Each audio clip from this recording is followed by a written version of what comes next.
Good morning, everyone. Welcome you all to today's event on China-U.S. trade relations and the impact on the growth in China and Asian states.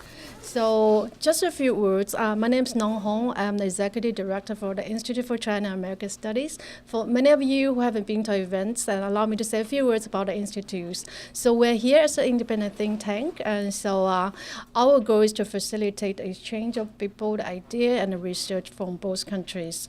So in order to do this, we conduct individual independent research and also partnership with institutions and scholars from both countries.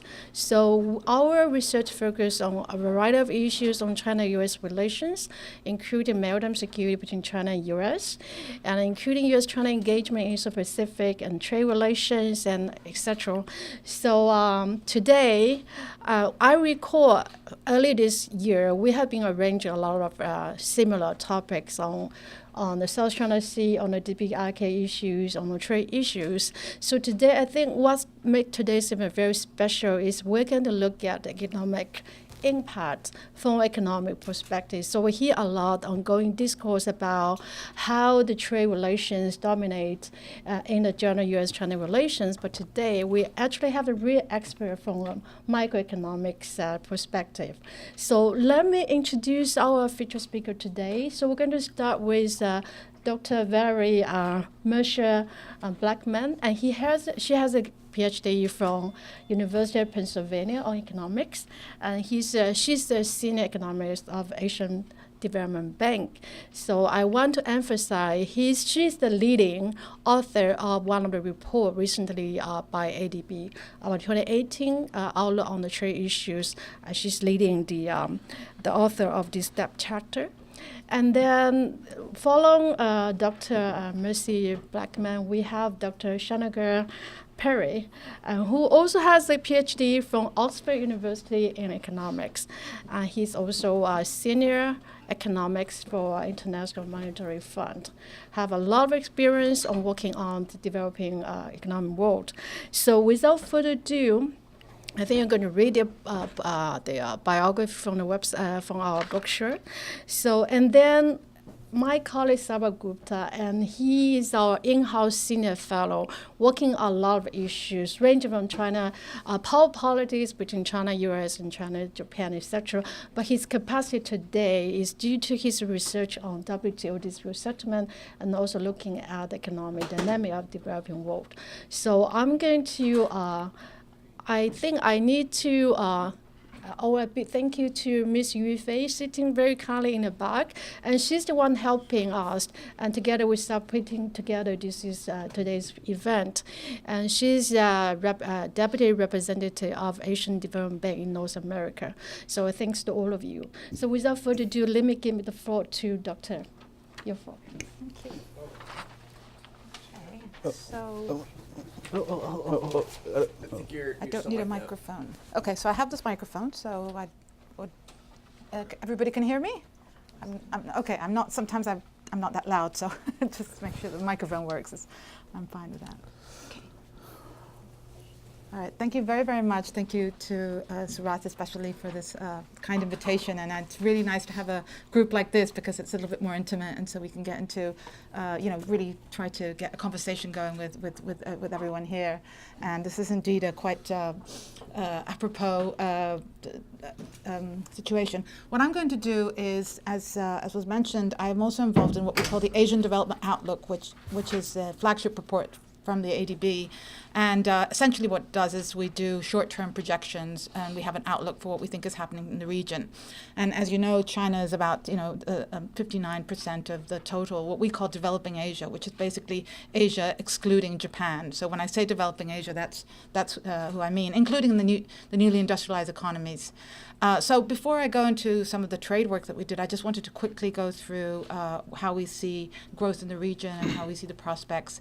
And you can think of it as a baseline in the sense that this is sort of before the risks to the outlook, which are unfortunately on the negative side, and in large part due to the to the escalating U.S. and PRC trade conflict. PRC, People's Republic of China. So every time you see PRC, it's People's Republic of China. That's the way we. So our key messages of the report were that developing Asia will continue solid growth of 6% in 2018 and 5.8% in 2019. As was mentioned, we actually reduced 0.1 percentage points our growth forecast for 2019 as a result of the measures that have been taken on trade up to August, and actually there were some new ones after that. And robust consumptions and expanded service are expected to boost growth in China. India is rebounding from a lot of headwind. Some of the headwinds should fade. They've been actually implementing a lot of structural reforms, and so they had a lot of zigzagging going on, but some of that seems to be paying off quite nicely.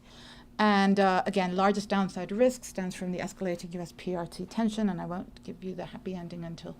So this is just our forecast. You can see what is called the update. It would have been the update to a projection that were done. The projections that were done in April, and for the blue lines, which include the newly industrialized economies, obviously don't grow as quickly. We're expecting 6% in 2018, 5.8% in 2019. Excluding the newly industrialized economies, still very high growth, 6.5 and 6.3. So very steady over the short term since 2015, and but if you look a little bit further back, sort of a slight downward trend, which is really dominated by China. So why did we do this update? This is just the first half of the major developing Asian economies. You have China and India on the left, then you have the 4 newly industrialized economies, and then you have the 5 ASEAN countries. And what you see there basically is that over the first half, that's really been driving growth has been domestic, the yellow, which is a domestic consumption. An investment is green, so in some countries it's made an important difference. Net exports, in some cases subtracting, in some cases adding, but not a big deal. And this is what is expected, especially from China and India over the forecast horizon. It's not with this sort of a export-led growth model. Is no longer the way to think about things. Specifically at China, our projections. If you look at the left, you can see again the consumption is the largest contributor to growth. If you look at it from the demand side, overall very steady. Investment has been going up and down, but really it's consumption again. And then we have what we call leading indicators, which is on the consumption side, consumer confidence, still on the optimism side, though that's above 100. However, a little bit of a drop recently, and this doesn't go quite as far, but if the last month or so, a little bit of a drop there. On the production side, we have the Purchasing Managers Index, which has been over 50, which means, again, that there's a sense that business believes that there's a continued expansion, but also a lot of zigzagging, and it's gone down. There's another index like this that has actually shown a slight decline in more recent months. So we're beginning to see some things happening that seem to be related to the trade conflict. This is, we'll go through this very quickly, but this is just to show you that trade has really been, especially for 2017, which is the first half of 2017, to make it comparable to the purple, which is the first half of 2018, you can see that trade growth was broad-based, so it was exports, imports, and pretty much every single country. And if you look at the bottom axis, you can see, I mean, these are double-digit numbers that we're getting. So it was a very good year since the end of 2016, very good year for developing Asia in terms of trade growth. A lot of it has to do with the advanced industrial economies expansion, which led to high demand for their exports, which is here. I'm going to go through this very quickly just to tell you that our assumption about what's happening for the projections, what's happening to the major industrialized economies is 2.3 for 2018 and 2.0 growth of GDP for 2019, with the United States really being the sort of the push, the big expansion in 2018, making that difference. And again, I just don't want to go into too much detail here. These are actually our detailed projections. You can get it more in the report. But just to tell you that, and the arrows are relative to what we had projected in April. So downwards means that it's been revised downward, and just has the major economies by sub-region. And just a couple of things to get from here. One of them is that South Asia continues to be the fastest growing region, over 7% for 2 or 3 countries. Southeast Asia, a little bit more changes, a lot of individual things happening, some changes in Malaysia and Philippines. But China, which is of course the biggest one, having just a small decline in our projection for 2019 from 6.4, or I should say a downward revision from 6.4 to 6.3%. So now we're going to go into what we did in the report. Is we think that there are very large risks, and the first is coming from this, which is a trade conflict, which is what I'm going to talk to you the most about. But in fact, there are some other things happening as well, which actually the IMF has gone into quite a bit of detail with some of their recent publications that could add fuel to the fire of some of the risks for Asia. This is a little picture of the trade conflict that started this year, as you know. And what the chronology is. First of all, the blue is the U.S. Imposing the tariffs, and the red is China actually mostly retaliating on the tariffs. For the first one, January 22nd, as you know, there was tariffs on washing machines and solar panels on 20-30%.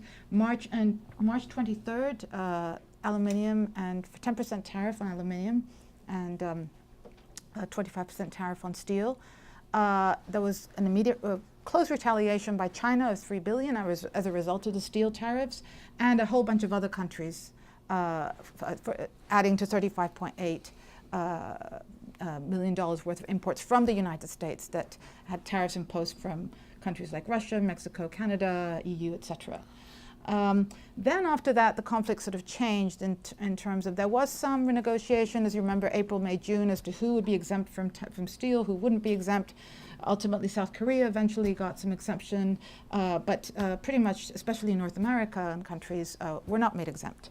So then there was a movement towards specifically targeting China, as you know, and there was already an announced list of 50 billion worth of tariffs on 50 billion worth of imports from China, mostly intermediate products. So you're talking about electrical equipment, machinery, these sorts of things for gas tubes for gasoline, for oil and gas sector, etc. And also immediately then China put out a list that included soybeans and some more intermediate products, but also a lot of basic products as well. And so that's the 34, which is sort of the first part of the 50 billion. And then in August 23rd, the 60 million came in at exactly the same date, as you'll know. So September 24th, already at this point, President Trump had made it clear that he actually would like to have tariffs on all of imports from China, but only started with 200 billion. September 24th. The retaliation was not complete because already China's U.S. imports to China are about 130 billion. So actually, if you count the 60 and the 17 that we have in the shade, that's all of U.S. imports to China. So that's much smaller, of course. So they retaliated evenly. Now, at this point, you're already getting into not just intermediate products, but consumption goods. And as you know, the electorate doesn't like it when their consumption goods are raised. And so that was, there were deliberate ideas, for example, not to exclude things with Bluetooth, i.e. iPhones, and et cetera. So a lot of thought put into this list. Finally, then you had the U.S. PRC escalation scenario, which has not yet happened. It's already been announced for the fourth quarter, but has not been approved and has not been implemented. And that is what we called the second scenario, which we'll see when we do the modeling. And then there's an additional scenario, which is the U.S. automobiles. U.S. is going to impose a tariff on all automobiles and parts from anywhere in the world. And the EU Commission then came up with a list of possible retaliation, which is a 294 there in green. So we have a final scenario, which we call a worst case scenario, in which we assume that there is a tariff on 25% tariff on all automobile and parts from coming into the US, and that all of the partners retaliate likewise. So what did we do for our modeling, and how are we thinking about it in the Asian Development Bank? Well, unlike maybe 20 years ago, really trade has changed very much. Trade is now what they call global value chain. So everything is mostly trade. 81% of developing Asia's trade is in capital and intermediate products. So the way that you have to think about production process now is that every country has a bunch of little units that contribute to the value added of a particular product. Then it goes in the country, it goes out to another country, then it gets assembled, et cetera, and then there's a final product that does eventually get consumed. But especially some of the most traded products, transport equipment, electronics, can go back and forth quite a bit, and sometimes even within sectors within the countries. So this is a representation of what trade looks like really now, trading global value chains. And you can see that the three biggest, the size of the node is based on the what we call global value chain participation, which is how much value added a country gives to all of the trade, all exports and imports. And the bottom two is the United States and China. So they're the biggest, right? The third is Germany. So they are the most important sort of participants in value chains, which makes it, which is why it's so important that this, the effects of the tariffs are not going to be directly, oh well, you know, get a 20. It's just going to, it's going to have a huge effect, a cascading effect, domino effect, all over the world. And I mean, you don't have to study this carefully. There'll be no quiz on it, but you can kind of tell that the green ones nodes are countries that are second biggest participants, and a lot of them are the ASEAN countries, NIEs. A lot of the Asian countries are there, and then the red nodes are sort of the third participant. So countries that have more than 10 billion of intermediate goods exports, and the ones in the bottom are so pretty much a lot of developing Asia, and in the top you have a lot of the European countries are in here.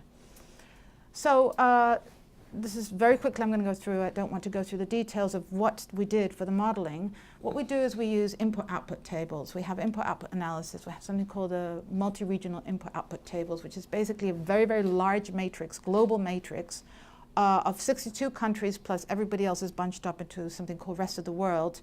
And we can actually think of the world as every country as part of a, so every unit is a sector country. So you have transport equipment of India, it's different from transport equipment of Malaysia, et cetera. And so every time that there's a trade shock, there's all kinds of reverberations into, you know, who demands from who.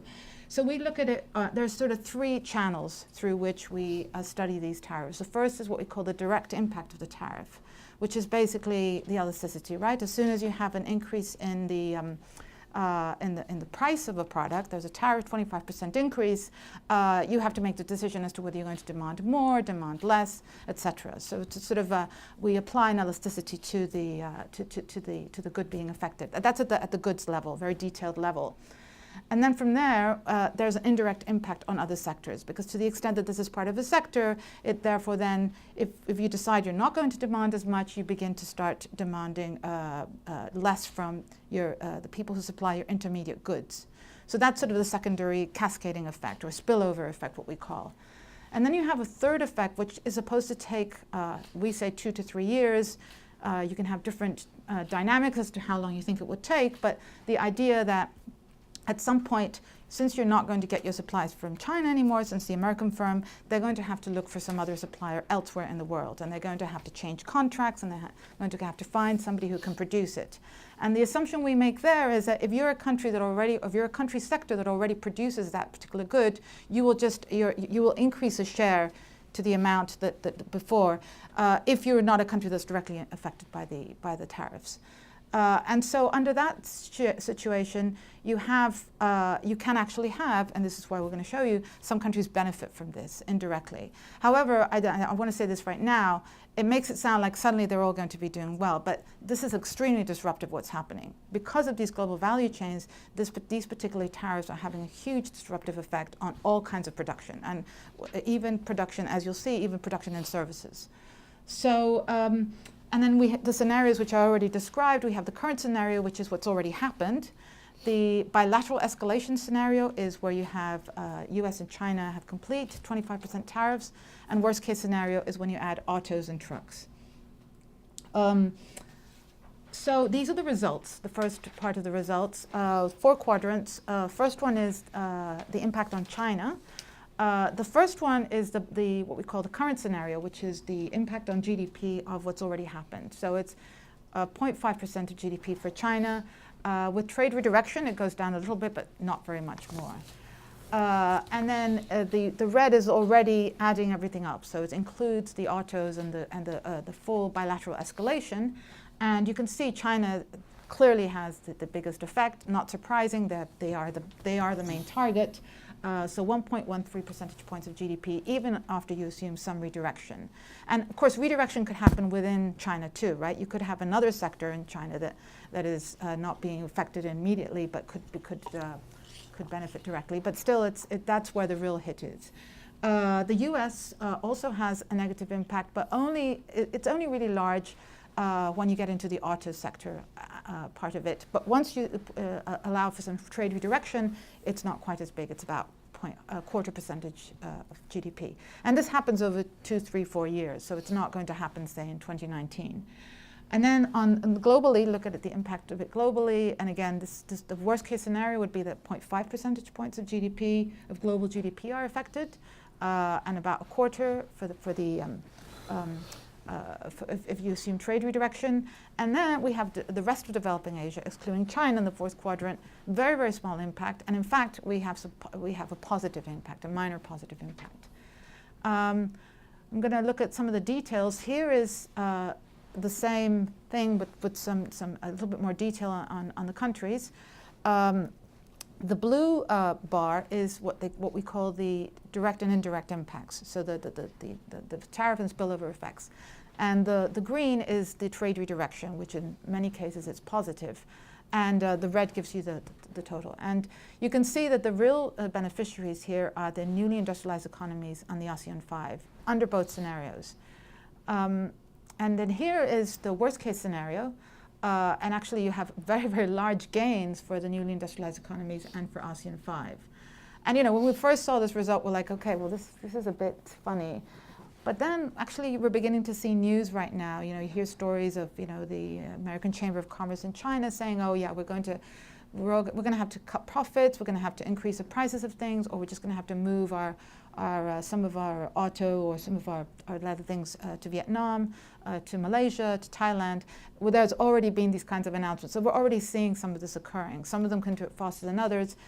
Mostly right now there's a huge amount of uncertainty because people don't know how far this trade conflict will continue. There is a sense it will continue to escalate. And this uncertainty is affecting business negatively, we believe. I mean, we don't have numbers because it's a difficult thing to do, but I think maybe we'll be able to get some of that later on as well. These are exports, so the impact on exports. Under the worst case scenario, you can see exports decline by 1.4% of total exports for the world. Again, very similar in terms of China, US, and EU. At some of the individual countries, you see Vietnam having actually a huge increase in exports once you allow for the trade redirection. And that is because they produce not only a lot of electronics, but also a lot of sensors and leather goods and many components, many components that go into automobiles. So they will benefit not only because they are suppliers to China, but also if there is an automobile tariff conflict, they would have an additional benefit there. Here is by sectors, and this is something that we can get, is to actually see that I'm going to just go ahead and show you what we call the US PRC escalation scenario. You can see many sectors are affected negatively. This is China, and others are affected positively. The interesting ones are, of course, electronics, which is the light blue, huge shift from China to other countries. But you also have, and sorry you can't see it here very well, but financial sector and what they call other services in China actually gets affected. So this is where you begin to see that wholesale trade is also affected, obviously, because a lot of the international trade depends on wholesale trade. So this does not only have an impact on trade, but also on domestic production. This is the worst case scenario. Sorry that the graph is a little bit off, but very similar situation. for Asia. So Asia really, if you look at it sort of very quickly, a lot of the impact would happen if there's a bilateral escalation scenario. Once you get into the automobiles and parts, Japan gets affected, EU gets affected, but the sort of the net impact on Asia is not quite as large. For some countries, yes. These are the employment effects under the worst case scenario. Because we have data on employment by sector, we make some assumptions about if you do have a change in your product country, there will be a change in employment. So as you can see, all of the countries suffer negatively. People's Republic of China, United States, developing Asia. The biggest fall, of course, is for China. 8.6 million jobs could be lost as a result. And these are the five sort of the sectors that are most affected. You can see the second most affected, for example, is other services. So it permeates just manufacturing or just goods. In the United States, you also have a small loss in jobs. Sorry, this should be negative. Interesting, leather and footwear, for example, because a lot of the leather, some of the raw materials actually come in from Asia, from some other countries as well. For the car seats, for example. And then developing Asia, of course, gains employment. So you can really see that this is having effects all over the place. But the place where it doesn't have much of an effect, what we did is, as we mentioned before, we do projections for the current account balance of all developing Asia in April, which conveniently was just before the trade conflict began. So we use that as a baseline, and we said, well, what if our projections had occurred as we thought? And now let's put in what the trade conflict, the simulation results from the trade conflict. Let's put that in to see what happens, and do we get a big difference? And the answer is, now it looks even less so here. You do get a small change, but the answer is basically not. You get a small reduction in the trade deficit of the United States, which is the blue. And the ASEAN countries also have a slight reduction in their trade balance, and so does PRC. You don't see it very well there, but the fact of the matter is, if the U.S. government was interested in doing something about changing their trade balance, they're not likely to succeed, and this is simply because of trade redirection. We all know that when you have a high import demand, when there's a large propensity to import, just because you can't get it from one person, you'll just go get it from somebody else. So that's not going to have a large effect on imports. Here's more specifically, you do see, this is a bilateral trade balance between U.S. and China, and you can see that there is a little bit of an improvement for the U.S. in vis-a-vis China. The model has some limitations. It does not account for what we call rebalancing of supply and demand of labor in other markets. So a lot of these trade models, which ours doesn't, because we try to focus so much on the sectors, we miss a lot of the fact that we're talking about factor markets. There's going to be every time there's a sector that loses or wins, there'll be some employment that is shed or employment that is increased. So that we don't go into those sorts of sort of general equilibrium aspects of it. So that is sort of a limitation, and it also doesn't capture the trade effects that can work through confidence and future investment, which are very large and we already see are taking effects anecdotally. This idea that when you are faced with all these uncertainty, with all these new tariffs, you might just decide, I'm not going to invest. I'm just going to put my money somewhere else. This is not a good time to invest right now, and this is a kind of effect we don't have. The model does allow us to incorporate changes in investment, since we have the investment output elasticity. We can make some assumptions about, well, the next period they won't invest as much, but we don't actually use it. And also, the investor's reaction could be shaped. So you could actually have for example, an increase in one sector because of some other internal domestic thing that's happening. One of the things that we do have in the model is, because we have these country sectors, it's possible, for example, the United States that another sector can benefit, right? Although one may lose, the other one can benefit. More importantly, it does not take into account macro effects on exchange rates. And we assume in trade redirection that there's no changes in relative prices, which is not realistic, because we know we already see these changes in relative prices. We already see that there's going to be increases in costs, and therefore in the prices of the goods in the U.S. and that's going to have an impact on relative prices. And we also know that the renminbi, for example, has already depreciated in nominal terms by 10%, about 10%, I don't know exactly now, since the beginning of the year.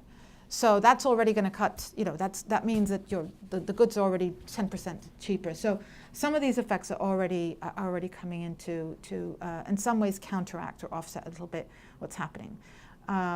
But I think but in terms of the sort of sectorial allocation, we think we got it very much on target. So another thing that does not take into account is the mitigating factors. Suddenly there's all this idea for stronger trade ties in Asia and cushion the impact. I know because I live there and there's all kinds of things going on. Within Asia you have already 3 agreements that have been made, including the Comprehensive and Progressive Agreement on Trans-Pacific Partnership, which was supposed to be like the original Trans-Pacific Partnership, except not excluding the US, and not as many countries.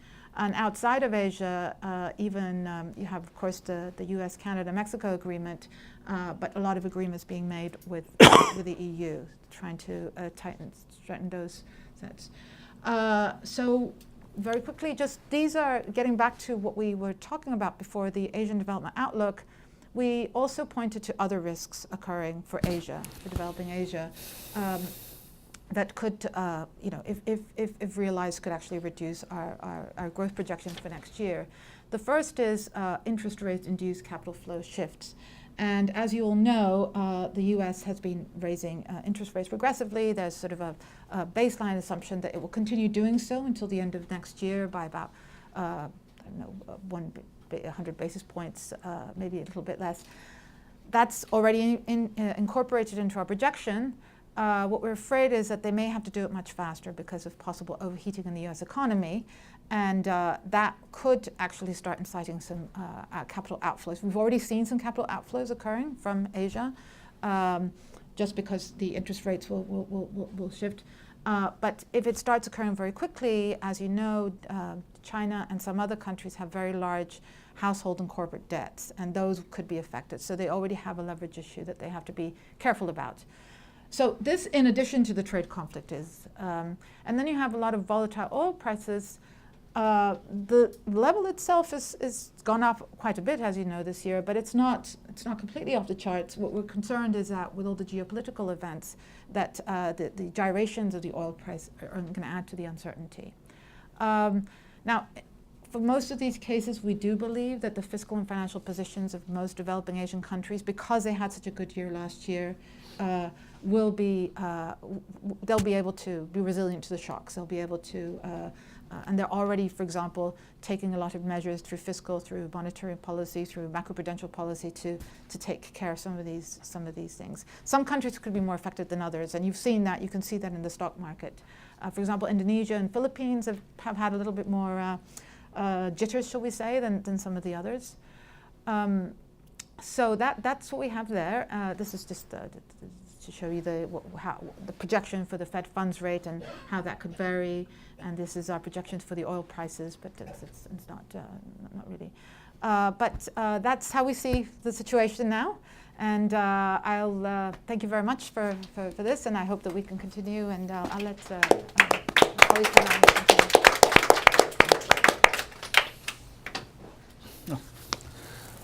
I think I'm tied to this. I can do it from here. Yeah, I'll just. Can I take? Oh, is there a clicker? Or? No. No. Okay, then I come there. Can I? He's coming. Oh, he's coming soon. All right. Oh.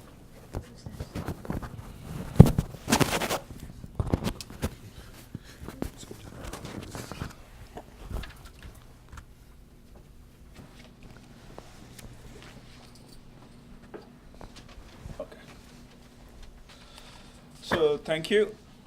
First, thanks for inviting me and the IMF to kind of be a discussant for this, and also Valerie for introducing me. So just to say that, this is obviously a very interesting topic, and there's been a lot of work done in many institutions on this, but just to say that, the work the ADB has done in this, their regional outlook is, it's one thing is that it's revealing in the sense of it has captured all of the current tensions we may face, so the different scenarios, because I can tell you it wasn't easy following what would happen when, and the idea to get a report out with all of the scenarios, which are still very relevant, and probably, all different scenarios with different probabilities. It's tough. I mean, we also just released our report in the fall. We had annual meetings, World Bank annual meetings in Bali, and a few weeks ago, and we released it. And it wasn't easy just keeping each week what's going on and being able to capture everything. I think both of our reports luckily captures virtually all the same. They're virtually all the same scenarios. The probabilities we don't know, but the scenarios are the same, and that seem to be the relevant scenarios right now. So just to say that the work they've done is tremendous. Since I'm a discussant I'm just going to lay out some things on the trade tensions. Especially, I will make a few comments on since I'm supposed to be a discussant, on what the ADB has done and how it compares to what we have done, because it's very, in a sense, it's very complementary. So I would think of it as all of these models, like it's economics, right? All of these models have different strengths. So the idea is that the different models will provide you different insights. So I'll try to draw those out rather than really, kind of say, because there's definitely no model which is captures things the best. The final one I would want to make is that we started on this work on the trade before, the real focus on trade tensions, partly because in Asia trade, restrictions in general are quite high. So we were actually starting this whole thing saying, it's a great Asia should liberalize for its own good and the good of the rest of the world. And it'll be good. It'll be a driver of growth for the whole world. And we want to still make that pitch. And we say, actually, we kind of think, and we're going to make argument that it's actually more important maybe here to Asia to do this now, given the trade tension. So some people may see it as giving in to Donald Trump, but it's not exactly. I mean, it's good for everybody. So I'll just kind of sketch out that argument as well. So just to go on just to show that trade tensions have escalated. I mean, it's, well, I won't say anything else. So let me keep on this slide a bit, because this is a slide of what we did in our modeling of the scenarios in trade tensions. But this way I can also discuss what was done by ADB. So we used two frameworks to assess trade tensions, because the scenarios are all the same, right? What we have in our baseline, and I think, Valerie, correct me if I'm wrong, what we have in our baseline, so we have this World Economic Outlook forecast, like the ADB Economic Outlook forecast. What we have, so if you go to our website, it's the global forecast. We have in our baseline, so our current projections for the economy is that the 200 billion of 10% tariffs the US have imposed on China, plus a 60 million retaliation. And we assume in the baseline it goes to 25, because we had to assume something. We assume it goes to 25, the 200 billion to 25 in January 1st. We don't have, right? So that's in our baseline already, and all the measures have been, in the aluminium, everything's already there as well, in our baseline. And I'm assuming it's the same case for ADB as well.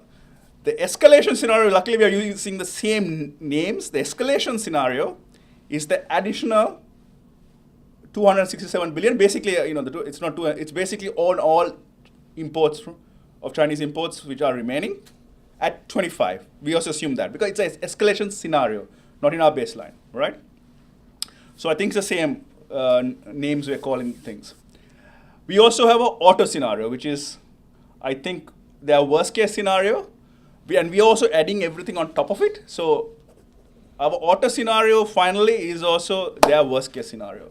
So that's to say we're all on the same page, which wasn't, quite a coincidence, I think. So we use two frameworks. One is called our Global Integrated Monetary and Fiscal Model. It's a dynamic stochastic, you don't want to know it. It's basically a macro model of the whole world with most of the big countries in the world, with all the sectors, and but a more classic macro model, right? It's just that it's a bit very complicated. And then we have a Ricardian trade model, which is the more I would say a bit more similar to what ADB used, because we use the input-output information. So the Ricardian trade model is a trade model. So it's a classic Ricardian trade models. And we're using the input-output, which Valerie was talking about, which is fundamentally important. Why? Because of this value chain stuff, right? And I'm not going to go into that because it Valerie explained very well. So the Ricardian trade model results are probably the closest to what Valerie presented already. So we use both models because both provide kind of different information. The Ricardian trade models provides lots of ideas about, sectors like what she presented, right? And also captures some of the value chains better than a macro model, which doesn't really capture value chains very well. Macro models don't really capture value chains. We have to do very ad hoc adjustments to capture value chains well, and I'll explain that. So, as a discussant, just to say on the ADB model, I mean, the input-output is very useful to know the sectors. So they capture that in their model. I mean, what a trade model adds to that, I think Valerie mentioned, is that a trade model kind of adds a bit more of the labor supply, the productivity, the substitutability a bit more in details, because you have dynamic comparative advantage driving the substitution. So, but even the input-output captures that to an extent because we're capturing the value chains. I think the big debate, which we don't know, and is the elasticity. How fast will you substitute from, say, this? Price of one good goes up. You're going to think of yourself, right? The price of something which is similar goes up. How at what price do I switch? How easy it is to switch? We have to assume some elasticity. So I think a lot depends on those elasticities. So that's just to say, in all these models, you got to think about these elasticities. The other aspect, which I think Valerie has mentioned, is that we're seeing is that. So what's interesting is that if you look at this is a really detailed chart. It's just so these are all the scenarios. It's in our World Economic Outlook and our Regional Economic Outlook. The website is on the first page of this presentation. The red line is the trade effect, right? Sorry, red line is the baseline effect. The total trade effect is the green line, right? Escalation scenario. And to add autos is the yellow line, right? But let's look at the green line. So the green line, right? The green line is this tariffs on all Chinese imports and the retaliation, right? Which is what Valerie focused on a lot. That figure, so that's only trade effect, which is what they are considering. We have impact on China of close to 1% of GDP loss, right? GDP is lower by nearly 1% of GDP. It's roughly the same amount they have in their model. It is fairly astonishing, I'll tell you. This is a DSG model of a macro, very different from input-output table. But the fact that our number on the trade channel is roughly the same, I would say is a miracle, right? But that's it's good. It's good validation, and we also feel we are happy that they got a similar result. But also our Ricardian trade model, which I'm not going to show right now, gives roughly the same result as well, right? So I would say from a trade aspect, it's a fairly decent result. What we don't know, and Valerie alluded to this, that what we don't know is how the confidence channel and the financial market reactions will affect on top of this, what we call a trade channel. We have some assumptions here. They are assumptions, so they are in a sense illustrative scenarios, but it's based on a bit of science, right? So we are saying, very clearly, Valerie, when you have these trade tensions, there's uncertainty. I mean, we heard this word uncertainty a lot, right? There's a big literature, and we have one of our colleagues here who's an expert on impact of uncertainty on the economic growth. The uncertainty affects particularly investment, right? So, and also financial markets. Our confidence effect here, which is really the impact on investment, we model it through, we're looking at, for example, you look at the S&P 500, how they're affected to, how much profits are coming from China. If there is that kind of shock of earnings growth falls in China and the US, what would corporate spreads go up by? And then historically, given corporate spreads in the US and China go up how it affects the world. So it's illustrative, but it has some science to how historically these spreads, how earnings might go down and how spreads might go up, or cost of borrowing will go up. So it's based on some science, but it's kind of an assumption of how, based on our macro effect, how much earnings will be affected, how much spreads will go up, based on historical correlations.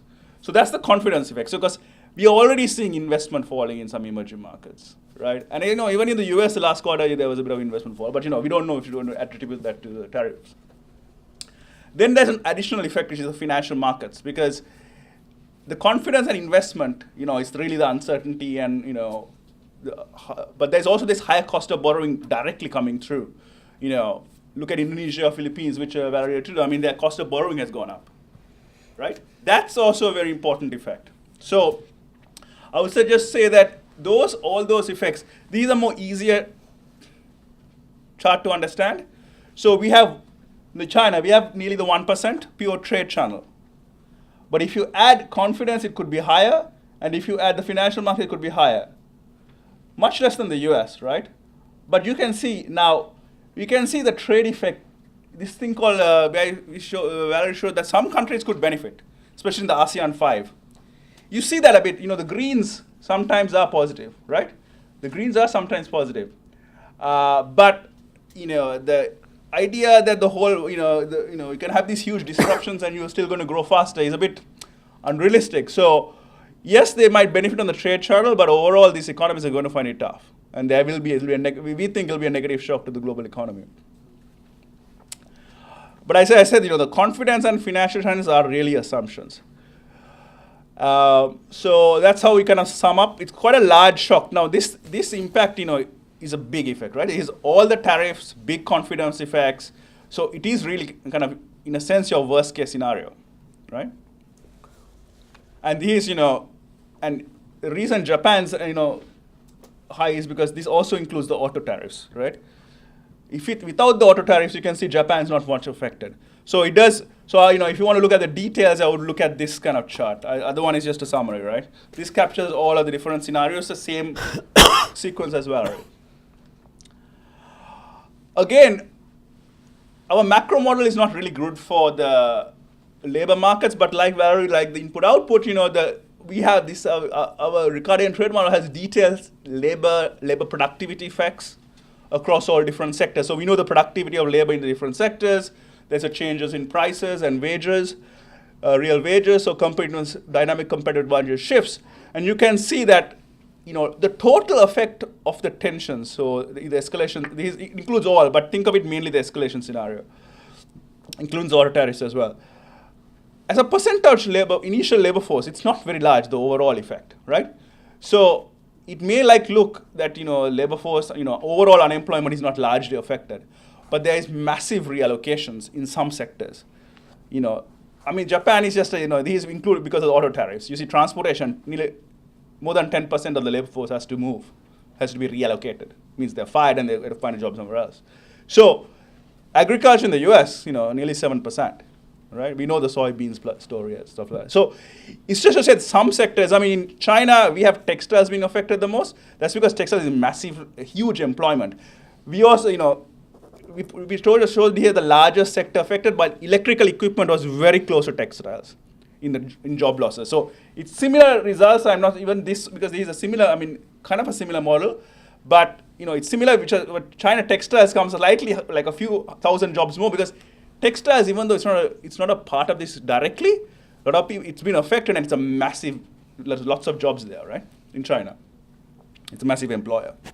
So it's just to say, you can't only watch out for these big effects. Just the trade effect alone is going to have a big reallocation cost. Retooling, job losses, affects consumption, investment. And those are the effects we capture in this dynamic stochastic general equilibrium model, because you're going to capture these effects about, impact on consumption, investment, and all that, right? So what can Asia do to address these headwinds? So in our baseline for China, which I don't know, I'm curious to see what ADB assumed, you can see even the pure trade channel effect on China is quite large, right? But why haven't people reduced growth forecast in China so much? We've reduced our growth forecast. So we have 6.6 for 2018 for China and 6.2 for 2019. We haven't really changed our growth focus for 2018 because 2018 is virtually done, right? But for 2019, we reduced our growth focus from 6.4 to 6.2. But you showed me that China GDP could be even 1% lower just with the trade channel. But that's with the full tariffs, right? The full tariffs happen. But even let's assume it's the half of 200 billion. That's more than that. It's, let's say, half, 0.5. You haven't reduced your forecast by 0.5. You can ask me. That's because in our baseline itself, we not only assume, we think China has started doing a fiscal stimulus. So we have a mini fiscal stimulus in the baseline for China already. We think they're already implementing a mini stimulus. Okay, mainly fiscal, but a bit of not reining in credit as strongly as they were before, because they were reducing leverage before. Now they're probably not trying hard as to reduce leverage. Mainly a fiscal stimulus, but there is also some easier financial conditions. And I think you've seen it already in the data, right? Rates, and there's some easing in the monetary side. But that is so in the short term, we see there's a bit of a fiscal stimulus to ease the pain in China, which also helps the rest of the world, and some other countries may also think about it, although some other countries are actually raising rates. Why? Because it's not the trade story. That's why the macro becomes very important, right? Why? There are capital outflows, as Valerie said. When there are capital outflows, exchange are depreciating. Do you want massive depreciation causes inflation? So people are actually hiking rates. Indonesia, Philippines are hiking interest rates, right? So those things need to be taken into account. That's the short-term story. In the medium term, we think, this is an opportunity for Asia to open up. So we look at benefits to Asia of opening up. We illustrate purely illustrative scenarios. We first kind of map out the website in the front. We have this 50-page chapter, so you can look at the details. If you look at some parts of Asia still have high tariffs in goods alone. Some parts no, some parts still have. So there is even room to reduce tariffs on goods, but we think the real scope for reducing trade cost is in services, making trade easier to trade services. Not only financial services, lots of other services, right? And also reducing FDI restrictions, so investment restrictions. And they have highly complementarity, because think about it. You reduce service barriers or reduce tariffs or non-tariff barriers on services, but you allow those sectors to invest. If you don't let foreigners to come and invest in those sectors, you're not going to, even though you reduce the tariff barriers, it's not going to be helpful. But if the money comes in at the same time as you're making your sector competitive, you can really get a big boom. So we, based on some previous micro studies, we calibrate the micro studies to say what would happen at the macro level using these two different models. If you have liberalized goods, you do liberalized services, then on top of that you add FDI. These models, like the Ricardian trade model, these are long-term effects. So it could be 10, 15-year effects. So let's not to be confused with the trade tensions with 1 or 2 year, 3-year effects. In the long term, some of these countries, if they reducing goods tariffs to 0, services tariffs by maybe 1/3, depending on how we assume that countries who have very high service sector restrictions reduce it a bit, reduce it more. So we calibrate it based on plausible reductions in service restrictions, and then liberalizing investment to the global average, right? So because some countries like India, you see who are the benefits, big beneficiaries here, like India, Philippines also benefit a lot. Why? Because those countries have highly restrictive service sectors plus investment regimes, right? So, and even China can benefit a lot. Not only China, if China opens up with Asia itself, but everybody benefits if you open up with the whole world. So, but there are still benefits if you open up even to your regional partners. So this CPTPP, RCEP, all these discussions on regional. But we still are saying multilateral gives you the best, especially if you get services and FDI. And this is just to show the impact of adding FDI, just to make a special case that liberalizing FDI is while you do this could have a huge bang for the buck. And again, this is an area which can ease trade tensions. If Asia liberalizes some of its investment restrictions, it's an area where a lot of advanced economies are wanting Asia to work on as well. So it could be good for everyone, and also ease trade tensions. So I'll just leave it at there. Thank you.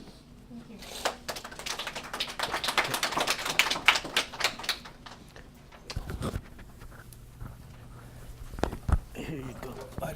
I'm very loud. So. Okay. Okay, I'm just going to lead off a short discussion for about 10 minutes, maybe even less. I'll leave ample time for you all to ask questions, at least 10 minutes. let me just try to, for the benefit of all, just try to summarize and capture what you all said and correct me if I am wrong.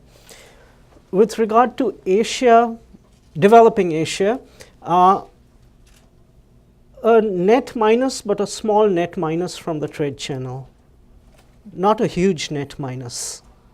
For developing Asia, For- including for de- PRC. Including PRC overall. Yes? Just, China trade.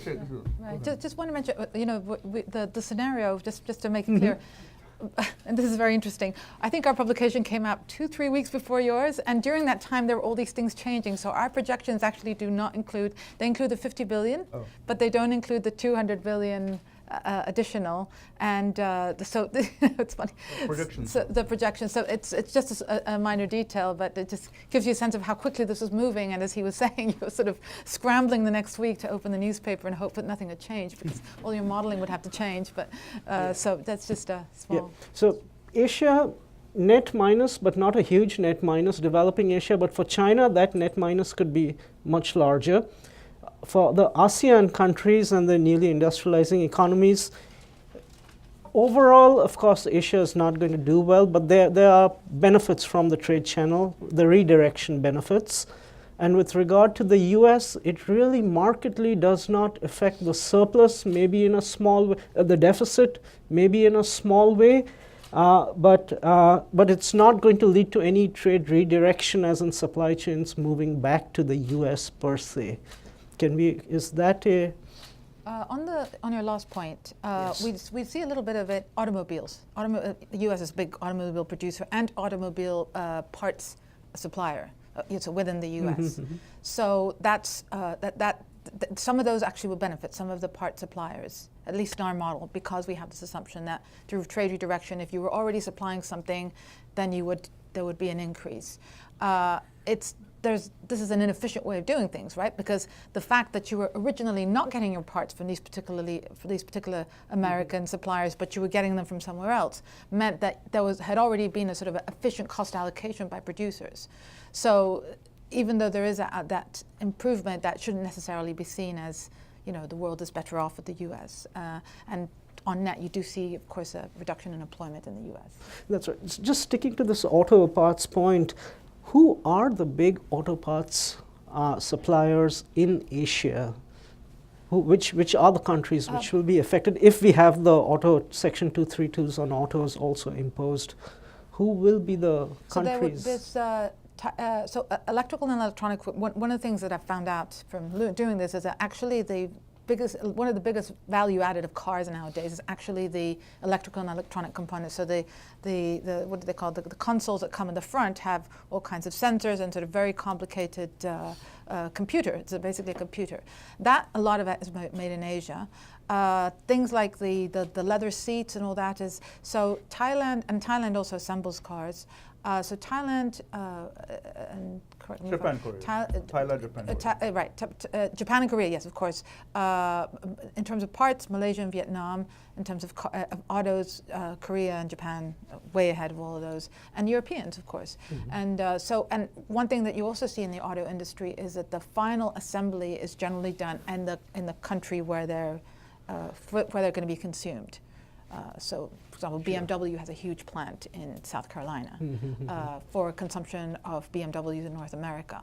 So, and this again gets into this idea that, you think you're harming some people, and I think the people that are most being harmed in China are, for example, American investors in China, because they're the ones that are setting up shop to import back to the US.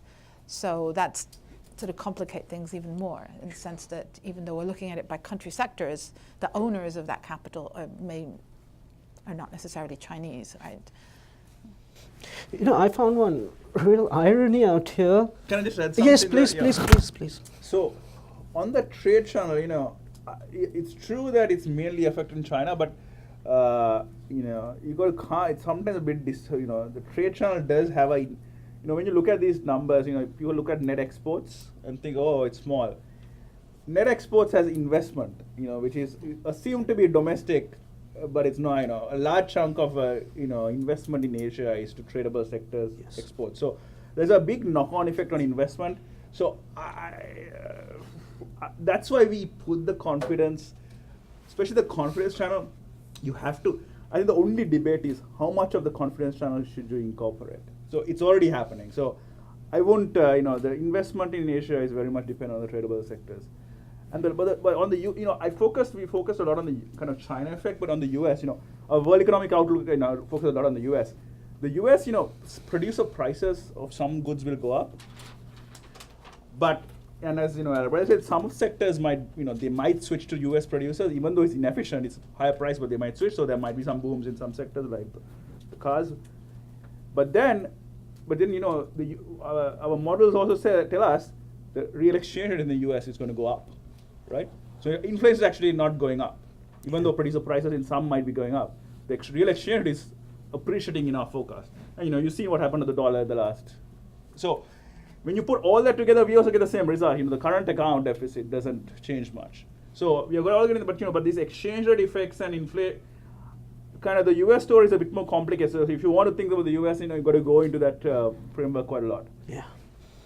The China story is a bit more, because everything's in one direction. And I would agree that I think you have to think of trade as the tip of the iceberg. Trade is what we see, right? We see the fall in trade, the 1% and everything. But that, as you say, investment is what the stuff below. Yeah. Investment, especially FDI, because so much of the trade with Asia, and the United States, what's underlying that and financing it is FDI. And that could be very, very large. So.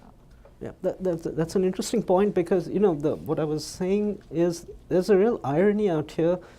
The whole GVCs, these regional value chains, originated in the early 80s with Japanese taking their vertically integrated production networks to developing Asia because of the high yen, because of the conflict with the US with regard to the yen. And so they took it out there, and now we are seeing the production chains itself being kind of tried to be sliced by the Trump administration. But that having been said, my question is, do you foresee China being able to graduate up the value chain, and this being a driver of China moving up the value chain while this trade redirection effect takes shape? Or what is your prognosis going forward on that front? The way the high yen, the rise in the yen kind of incentivized the Japanese to move overseas and set up their networks. What will the effects of the trade war on supply chain mean for Chinese production going forward? Yeah. I mean, I'd say that, first of all, I think it's already happening, and it's a very interesting analogy you make with Japan, because already China, if you look at sort of the development and what I showed before about consumption-led growth and everything, if you look at sort of the production side of that, it's basically we don't want to get into these sort of low-level textiles. Let's move those to Laos, Bangladesh, Cambodia. We want to produce the really high-tech fashion things. And robotics, I mean, most of the robotics that are occurring, and you guys looked at this as well, is in China. So, well, at least they're moving. It basically is this movement of the higher value added being produced there and moving some of the lower intermediate product down South Asia. So that's already happening. And yes, this could become even stronger now. If these trade agreements continue, I think that China is scrambling for, they have this Made in China 2025 big plan to become an extremely modern, digitized, robotic, and that is not going to stop. They're not. They have no incentive. They have no Chinese plan very far ahead, as you all know. So there's nothing that's going to stop there. It's just going to be a little bit of a. So I think it's definitely going to move on. Whether it would be more than now, it's not clear. I think they still relied on a lot of technology coming from the U.S., from Silicon Valley. I mean, everything that is related to sort of the region, research and development is still. I think the U.S. is still, at the forefront in that stage. So, I think maybe you have some. Yeah, it's a good question. I mean, so China will definitely is already going. I mean, China is moving very fast up value chains, especially in the new digital economy stuff, right? So I think that's going to continue. But another interesting is it could also be that China is going to start producing. China's a big market. They might also start producing more for its own self. So actually, China's imports may even fall, right? They might start producing more for themselves because they can't produce things for the. Yeah. So there you have to think about that channel as well. In addition to this moving up the value chain, they'll also produce more for themselves. The other one is, this R&D and moving up value chains. I mean, there will be you have to put this whole digital economy on top and the robotics on top of this trade tensions. That's where I think how are they pioneers in what some sectors they're pioneers, some sectors not. So there will be winners and losers. But interesting, I mean, I think something which is not talked about so much is that China, I think, recognizes this, with this 2025, but they also, China is, so our scenario here, we have this opening up scenario. It's not this fairy tale scenario. China is actually started and is right now opening up deliberately number of sectors. They are doing trade liberalization. Probably not the kind of big bang WTO which they had before, but they are doing it quite, and they continue to do it even with the trade tensions. So we are just saying that they can do, kind of upgrade faster if they liberalize faster, including with investment. So they're actually doing it. So that's people don't talk about it much. China is actually liberalizing quite a bit in some sectors. Maybe not exactly what the current U.S. administration wants, and so that is going to also decide a lot on how China succeeds. Let me my last question out here. Valerie, you're based in the region. You've lived out there also. Talk to me a little bit about how easily or how difficult is it for supply chains to actually move? These are big decisions.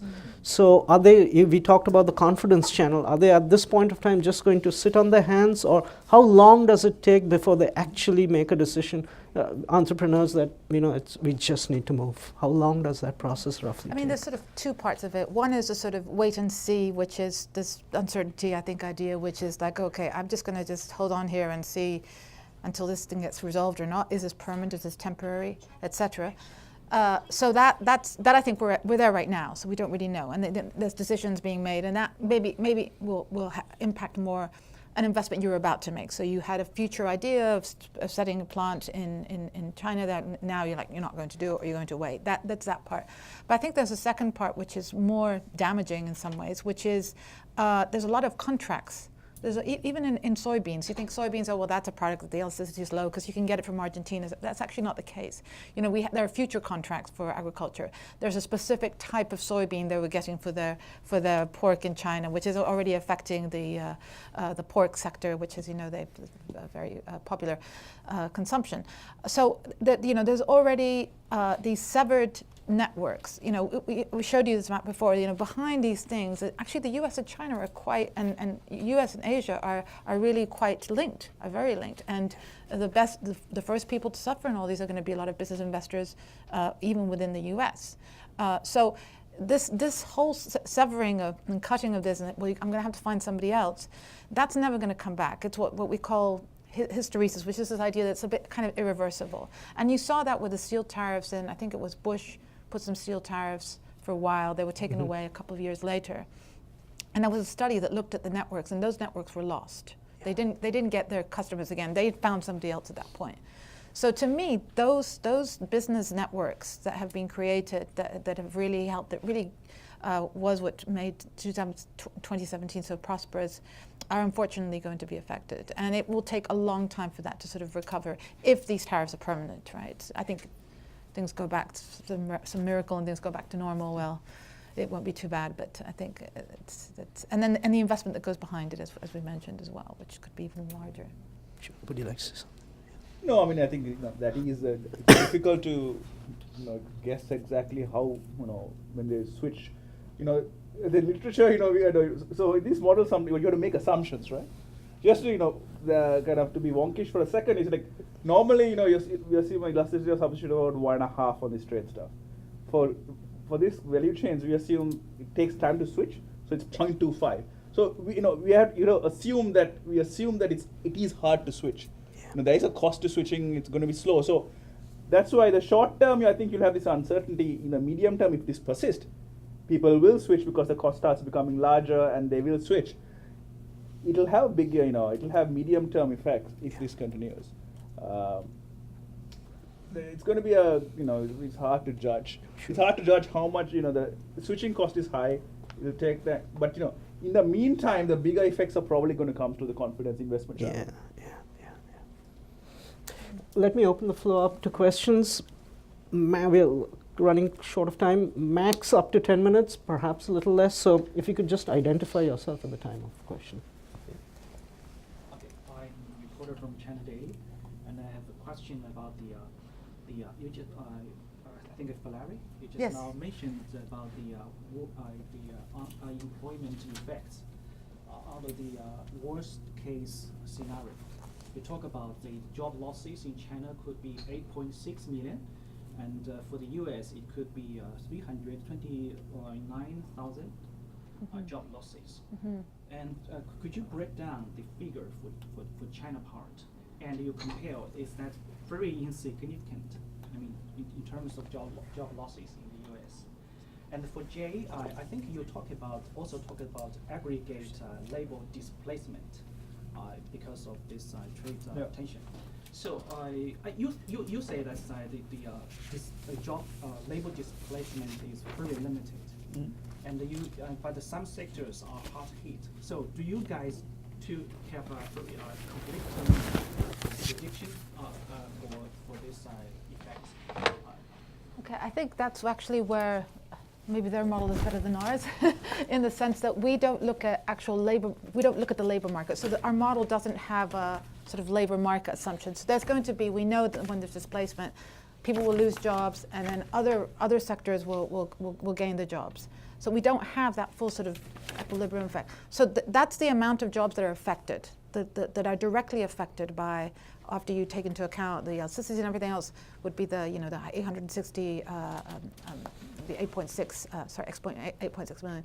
And we know what sectors where those sectors there will be losses in those sectors, and there'll be actually a few that may have gains. That we can say. Now, that doesn't mean that you're going to have an unemployment rate, and this is over 3 or 4 years, right? And just looking at the trade, that doesn't mean you're going to have, you know, suddenly all these people are going to be out of work. There will be some reabsorption elsewhere, but it does give you a sense of the cost. I mean, when we do trade models, we think of this idea of sort of a deadweight loss. How do you measure the loss of welfare because you can't trade? You can't get the goods from the company you want or something, and usually that's, well, there's some jobs that are lost, there's some production that's lost, and everything else. So that's really what that's measuring, at least in our case. And Jay maybe can explain what it means. Yeah, so you know, the aggregate losses in our model is less. So you know, I think it's in the chart, right? It's like 0.5%, right? 0.5%, less than 1% of the labor force. Half of, you know, and that's for the US, including autos. If not for autos, the impact on US is quite low. On China, the impact is only 0.4%, right, of total labor force. That's small, right? But the point, so we don't get these massive job losses. It's not a massive job loss scenario overall. But some sectors shed a lot. For example, I'll just give you one example. In China, you know, there's a 4%, so I showed you textiles are the largest affected. With electrical equipment, they're roughly the same. Okay, those are two sectors which are affected most in our model is textiles and electrical equipment, same as there is on the electrical equipment. Textiles, our model says 4% of textile sector, which is the most affected, is lost. But that's 500,000 jobs. So there will be some sectors which are quite large. I mean, 500,000 is not peanuts, right? So, but it's not massive job losses overall for the economy. But some sectors might see significant effects. And those details are in our report. It's just that it's a long and detailed 50-page report. Yeah. Sorry to get back, I actually have figures here. So interestingly enough, agriculture, hunting, forestry and fishing, and other community, social and personal services are the ones that have the largest losses in China and People's Republic of China. And that's because they're very labor-intensive sectors, right? That's just, that has a lot to do with it as well, the particular sectors that are affected, whether they're labor-intensive or not. So. But again, I think that model, because it does take into account some of the redirection of labor and the sort of more of the long-term, we call general equilibrium effects. That's why probably Jay has slightly lower net effects than we do in ours. Yeah, Will Sacher, I'm a research associate here at the Institute for China-American Studies. So I want to ask both of you a little bit about redirection. So you talked about the high costs that are associated with that, but I see it as something that's more than just costs, right? Because you're talking about shutting down perfectly good factories that, you know, employers and investors have invested X amount of millions of dollars in, then firing that workforce, finding another qualified workforce wherever you do decide to relocate to, and then building another factory. So in terms of timeline, I mean, to me, who is not an economist at all, it seems like this is a process that could take years. Is that correct? That's absolutely correct. And actually, we tried to model it. There's something called the economic complexity index, where you can sort of base goods on how difficult they are to make and what kind of know-how you need to make them.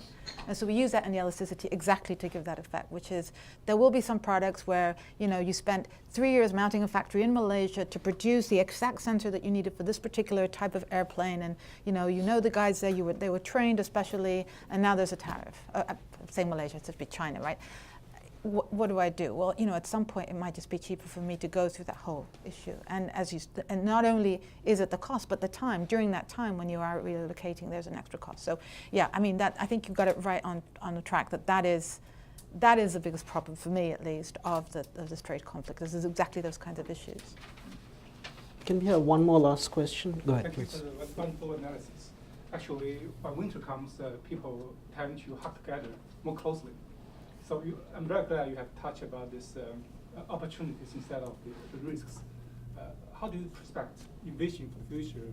We have talked about this Asian Union. So is that going to be moving faster or in a way that we are going to likely to see? No. You want to? No. Okay.